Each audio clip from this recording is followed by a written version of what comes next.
Many have heard of the talented film director Francis Ford Coppola, who directed the well-known works of Apocalypse Now, The Godfather, and Bram Stoker's Dracula.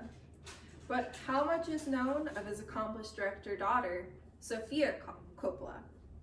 My name is Megan Harrison, and I have watched every movie made by Sofia Coppola with admiration.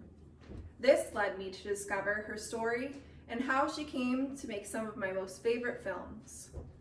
How is it that Sofia Coppola came to uniquely own the craft of film?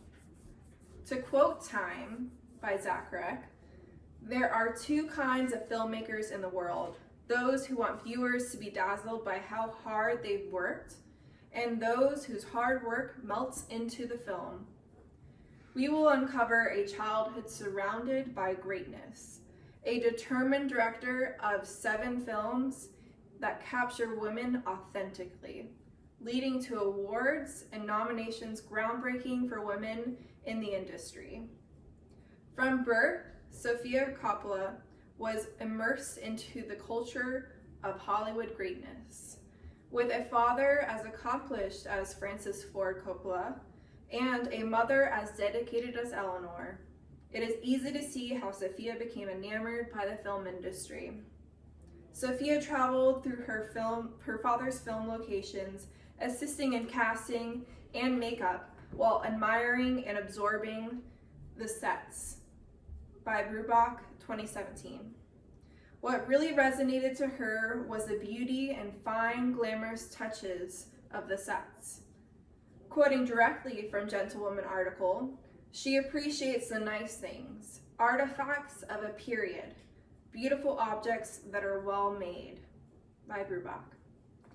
As the Gentlewoman article states, it's hard to find a run as long as the Coppola's in regard to being a literal dynasty, with family lineage that spans as long as it does wide, with surprise relatives like Nicolas Cage and Jason Schwartzman all throughout it. Bruback. Unfortunately, talent itself isn't enough to earn you a spot as a creative mind in Hollywood. A lot of the prejudices Sofia has had to overcome, or a lot of the prejudice women all over America have had to face in traditionally male-dominated workspaces. Sofia got a lot of criticism for what I view to be her masterpiece, The Virgin Suicides. It's progressive, and it was heavily criticized by film critics who viewed the movie as being anti-progressive. But it was the exact opposite. According to Time, Sofia Coppola has always been drawn to stories about groups of women and the power dynamics within them, by Zacharek. Which is a good segue into Sofia Coppola as a working artist, directing 7 films, many of which are highly acclaimed. For her first film, Sofia Coppola directed The Virgin Suicides, a story about 4 sisters being practically held hostage by their ultra-Puritan parents, completely starving them of any real reason to live. This film has since been highly acclaimed, so much that, in fact, it has landed itself in the Criterion Collection.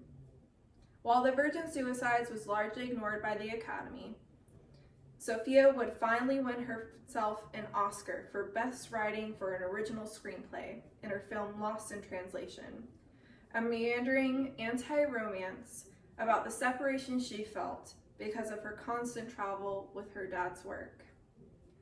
As a woman in filmmaking, regardless of if you are intending to do this, you will spend a lot of your time empowering women.